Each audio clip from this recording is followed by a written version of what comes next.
For instance, I do all of my soft tissue injections under ultrasound guidance.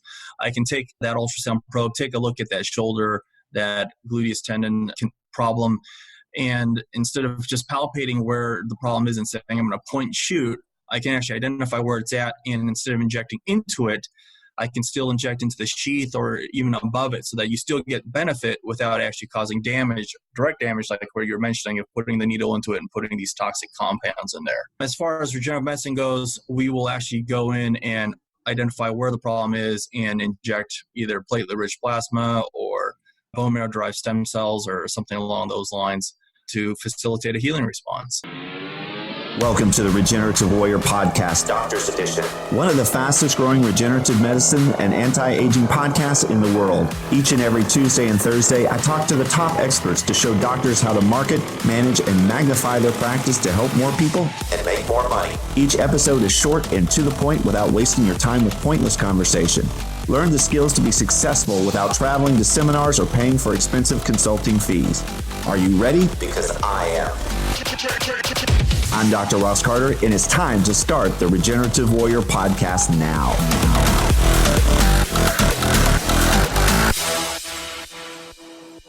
Two things before we get started. The views expressed by our guests are not necessarily those of Dr. Carter or this podcast. One of our podcast partners has just announced special pricing for our listeners. Wharton's Jelly Allograft for $475 per cc. You heard that right, only $475. White papers are available. This is for a limited time, so act now. Why pay double or triple the price from other providers? To learn more or to order, text your name and the word JELLY, Jelly, to 561-962-1231. Write that down. It's 561-962-1231. On with the show. Welcome to the Regenerative Warrior Podcast. My name is Dr. Ross Carter, and I have a special guest today. If you would, introduce yourself, please. Hey, I'm George Chang Chien. I am a physiatrist, interventional pain management. I have a few practices, but my big interest is in regenerative medicine. I have a practice down in Newport Beach where we do musculoskeletal and orthopedic regenerative medicine. And I also have a medical aesthetics practice down there where I do laser treatments, PRP facials, PRP hair restoration, etc. That's funny. So you do PRP hair restoration, right? Yes, I do. That's the short answer. Yeah, absolutely. Well, no one knows this, but I just literally had a type of PRP. Well, actually, it was a mixture of PRP, amnio, and exosomes stuck into my head yesterday. Let's just say it is a little bit of an uncomfortable procedure, but I had the whole thing done. So hopefully in 6 months, I'll look like that with the big hair. Like John Travolta or Simba or something, right? Lion's mane. Exactly. That'll be how Simba grown up. Huh? Yep. I like it. Well, so tell us a little bit about your, you said you do a lot of pain management. For example, do you work with a lot of people that have problems with their shoulders and knees, for example? Absolutely. A big part of my practice is certainly going to be spine-related issues, which I'm sure you're certainly very familiar with. But I see a lot of patients that come in with orthopedic conditions that are non-surgical, or people certainly who are trying to avoid surgery. We see patients with chronic rotator cuff injuries, tendinopathy, elbow problems, hip problems, etc. And I don't know if you're familiar, you probably are actually, but the current treatment guidelines and paradigms for these conditions is certainly leaves a lot of room on the table for improvement, if you will.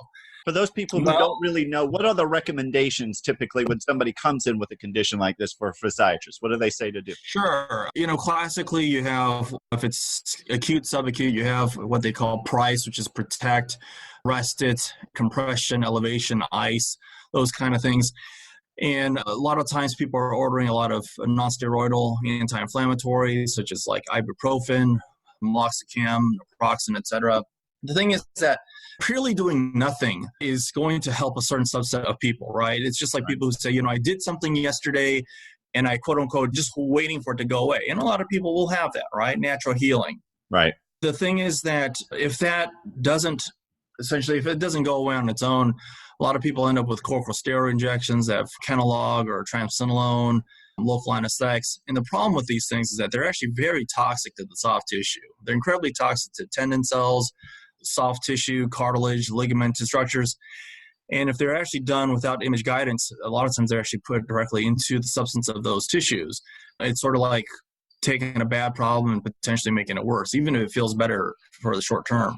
Right. It's just numbing it to some degree, but there's still a lot of problems.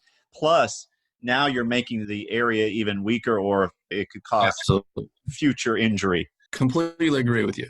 Yeah.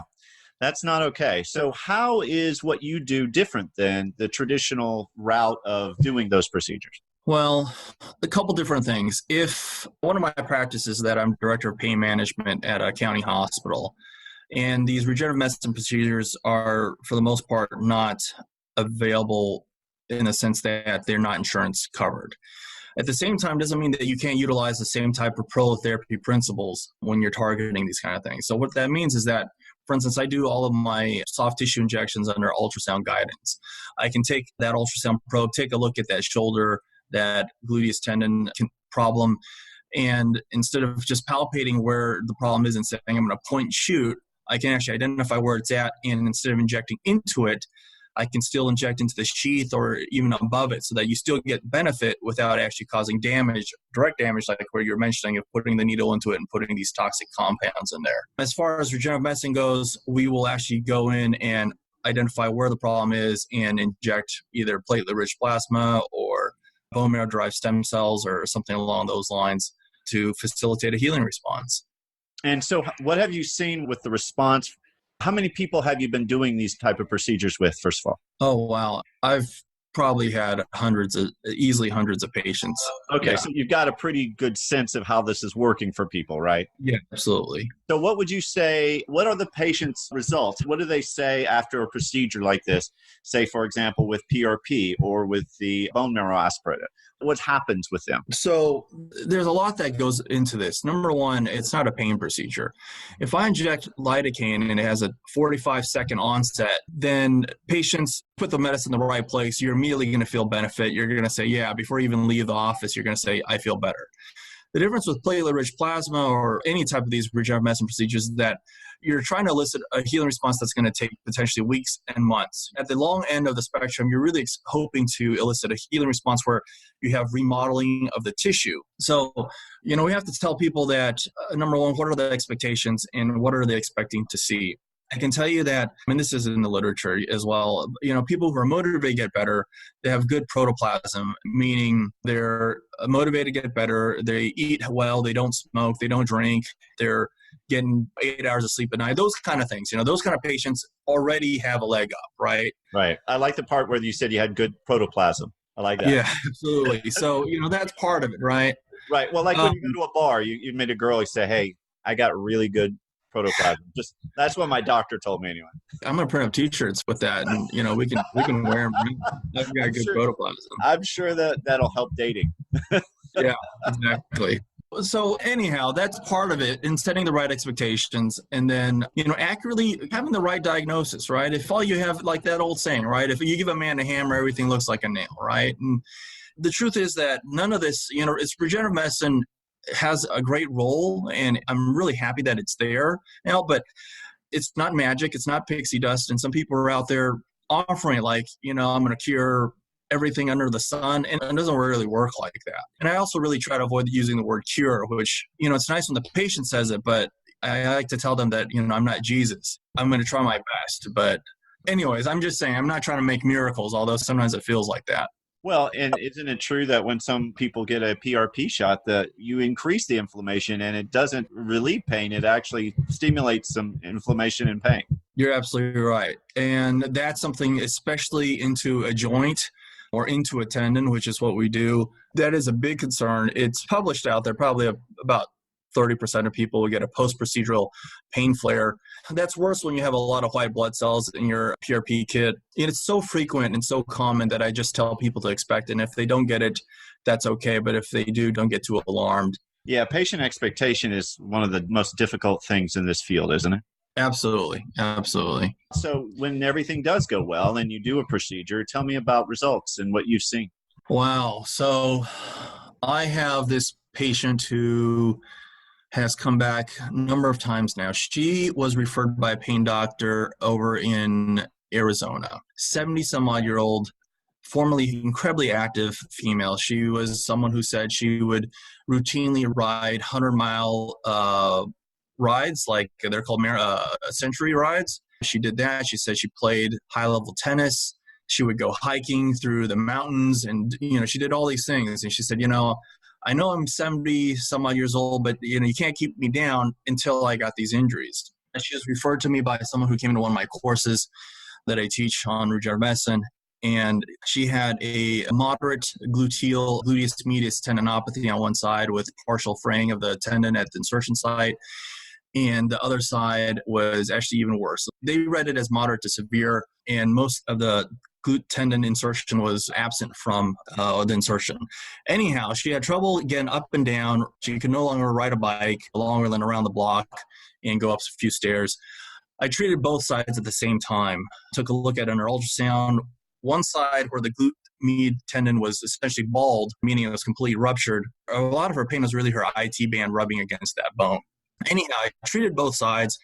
She was a great patient, went and did some fantastic physical therapy, followed up with her really by text. She went back to Arizona, and she came back 3 months later. She wanted to see me. She gave me a big hug, brought some cookies, sent flowers.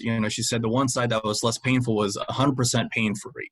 This is 3 months later. Placebo doesn't last that long. And the other side that was less painful, she said it was like 40% better. She insisted that I do it again, just on the side that hurt.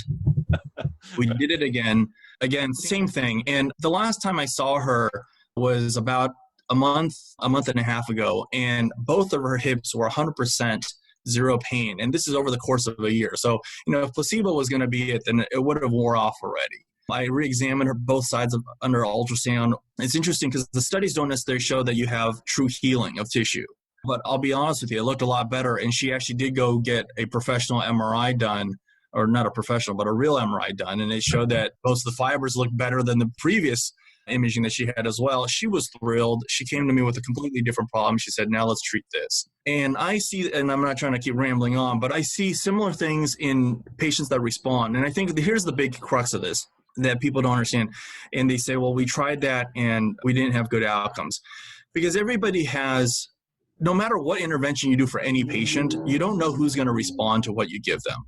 Whether it's hydrocodone and oxycodone or it's a bag of ice, you just don't know who's going to respond to what you need to do. And I've had success stories with people who I think are not going to get anywhere.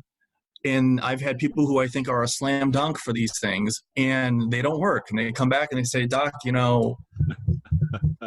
didn't work. Zero. I got big fat goose egg out of it. Right. It's tough to know who's going to respond or who doesn't, and they have other lifestyle things that you're not going to know about. And they may read it and you may not know. And we shouldn't take on all the responsibility for the patient. That's a great way of paraphrasing it. And that was a problem I had when I was working in practice, is taking responsibility for anything that didn't happen like I thought. It was my fault. That's not a good way to practice. It'll drive you crazy, actually. Certainly. Yeah. So was that just PRP that you had done, or did you do that with bone marrow or a combination? No, that was just PRP. And that's sort of where I start with people, actually. I start everybody with PRP. It doesn't matter if you're severe. There's many factors for that. Number one, I want to know if you're going to respond to these kind of things as well. And number two, there's a huge cost concern for everybody involved, right? And so if I sign you up, or if we agree to try PRP and we get a fantastic outcome and you come back and you say, what's next? Then we have different options, right? And we can escalate, or we can continue the path, or we can do nothing. If I sign you up for bone marrow aspiration or liposuction and there's multiple procedures involved and a high ticket value involved and you get zero out of it, then we're both unhappy. Right. Sorry for the interruption again. To find out more about this speaker, become a speaker on our show, have Dr. Carter present at your event or podcast, learn more about coaching, consulting, tissue allografts, exosomes, supplements, legal help, or how to create $1 million business card and dominate your area, we're here to help you. Just text your name and any question to 561-962-1231. Write that down. That's 561-962-1231. Or go to our website at drrosscarter.com to learn more. Don't forget about our current $475 Warden's Jelly special. On with the show. Yeah, PRP is a great entry into this industry. It's a fairly low-cost procedure and doesn't have any real side effects or negative parts that really go with it, except maybe a little exaggerated inflammation sometimes. But I think it's a wonderful procedure. Now, tell me about the PRP that you do. There are different types of PRP out there.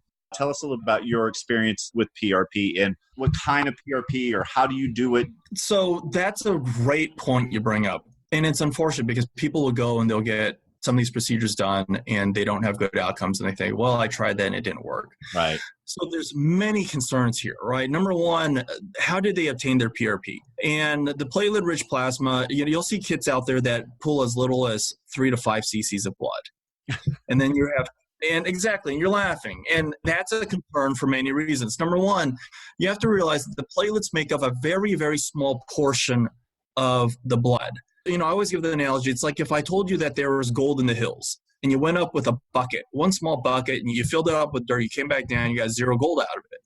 And then I told you, well, actually, Ross, you probably need about a metric ton of dirt to get, like an ounce of gold. Yeah. Right? Yep. So that's why you didn't get any gold.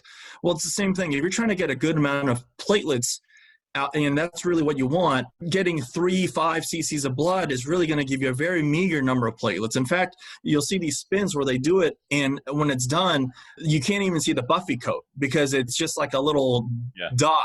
And when people are injecting, what they have, they're really just injecting plasma.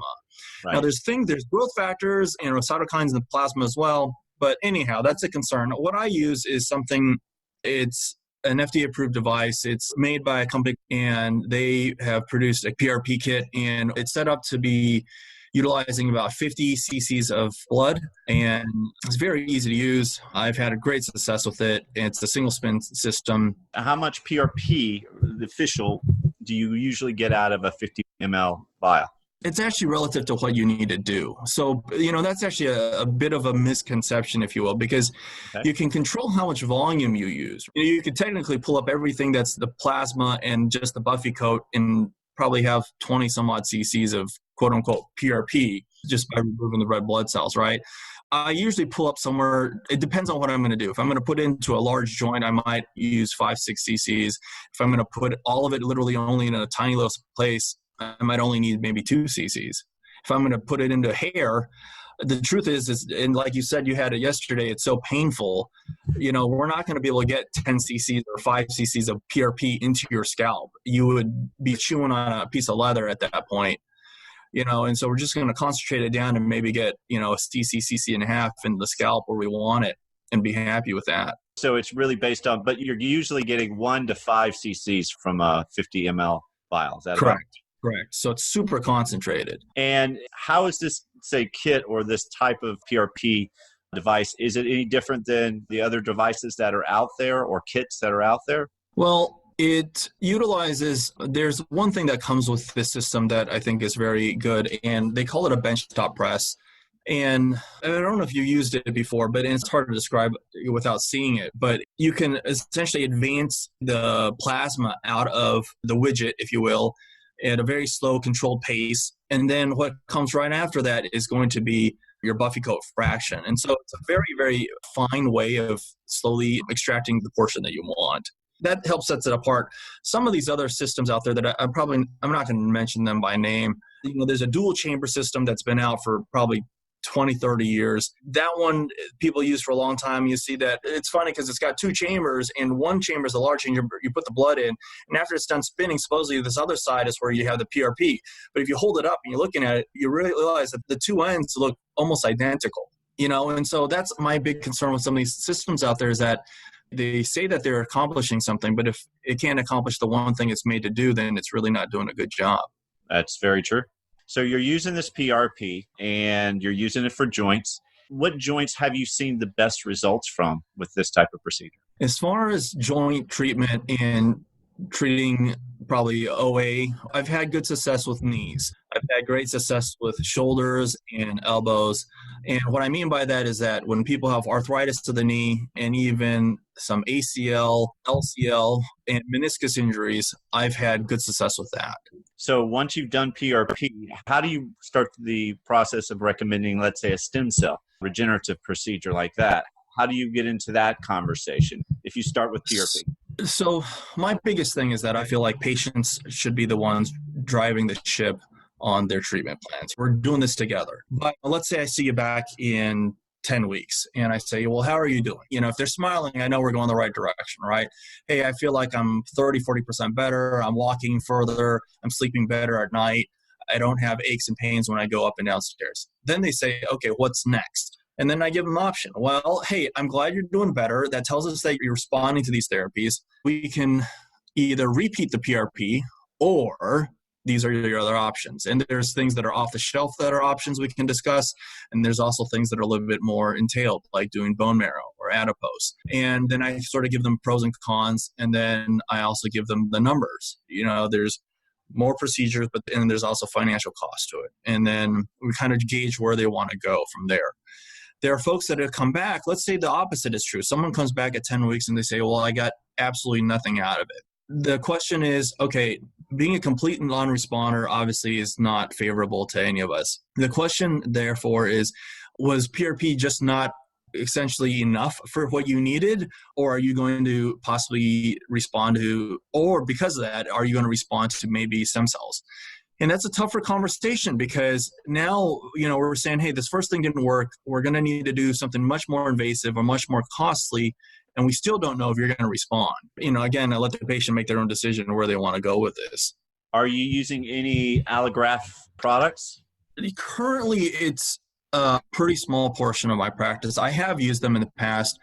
I think that you have to be very cautious about where you obtain these from.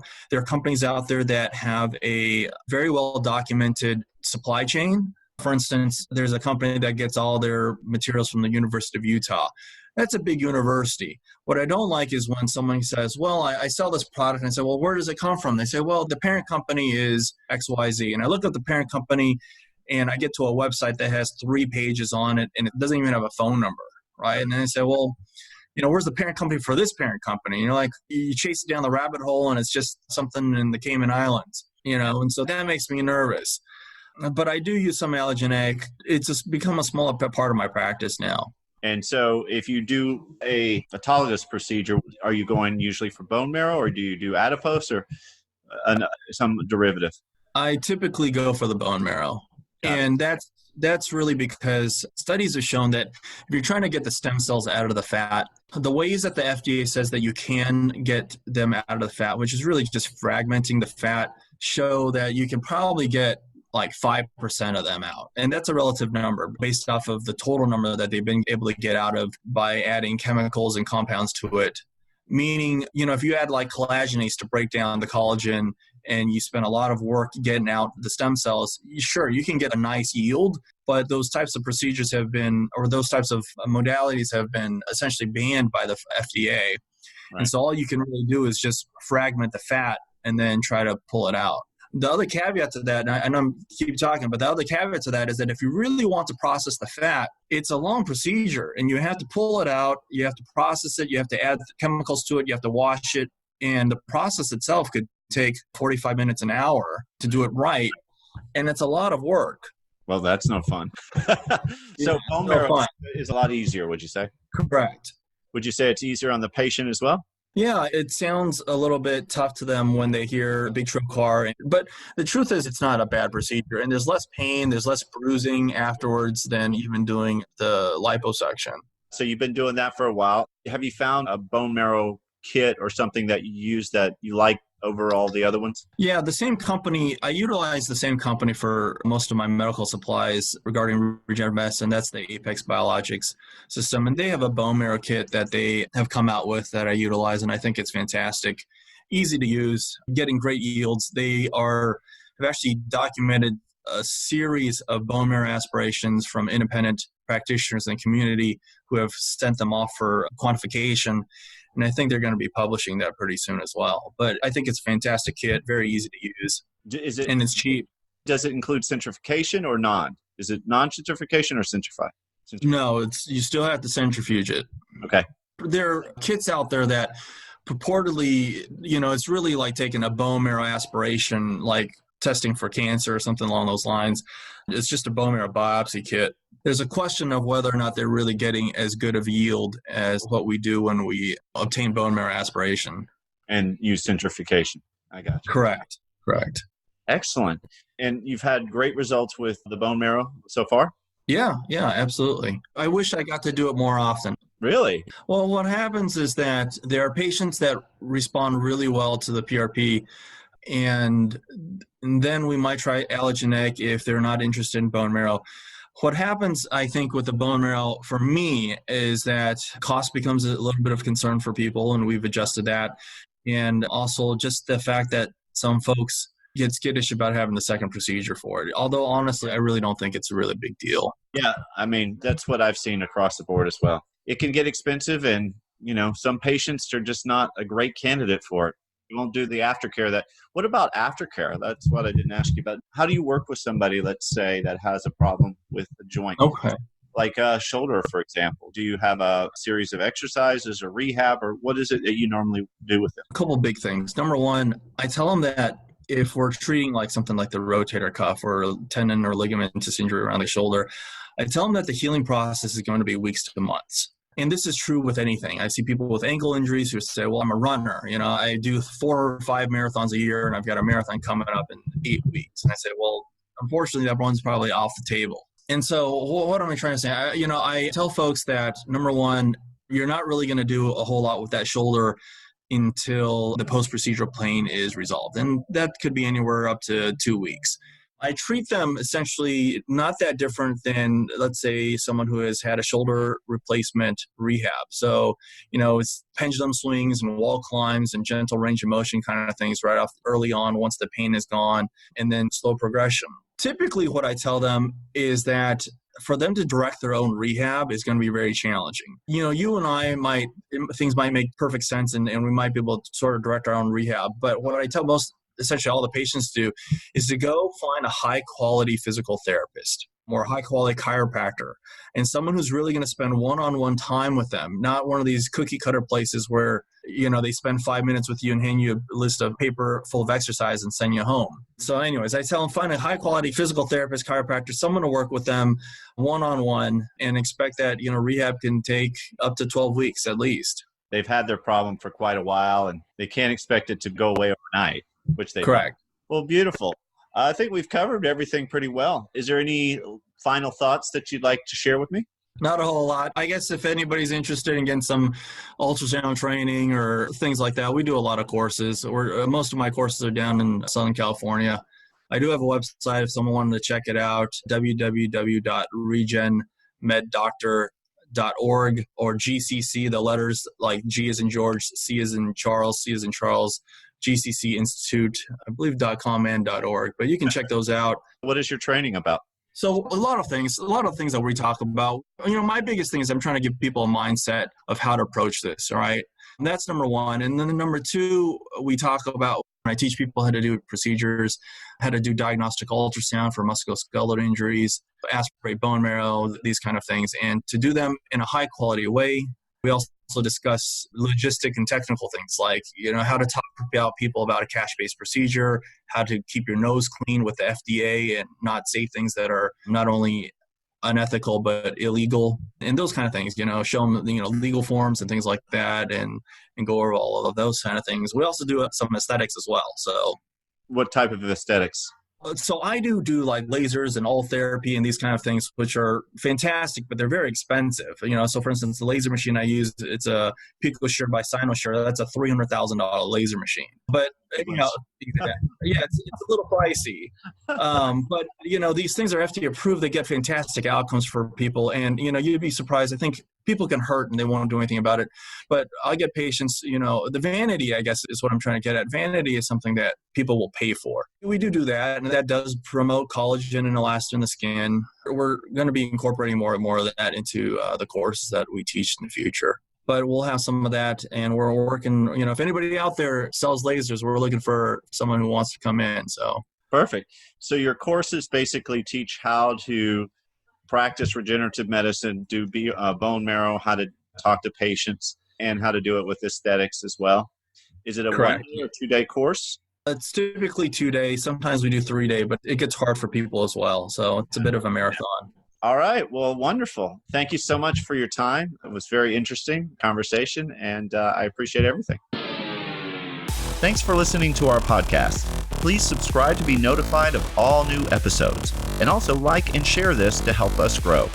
To find out more about this speaker, become a speaker on our show, to have Dr. Carter present at your event or podcast, learn more about coaching, consulting, tissue allografts, exosomes, supplements, legal help, or how to create $1 million business card to dominate your local area, we're here to help you. Just text your name and your question to 561-962-1231. Write that down. That's 561-962-1231. Or you can go to our website at drrosscarter.com. That's drrosscarter.com to learn more. Until next time, this is Dr. Ross Carter, signing off.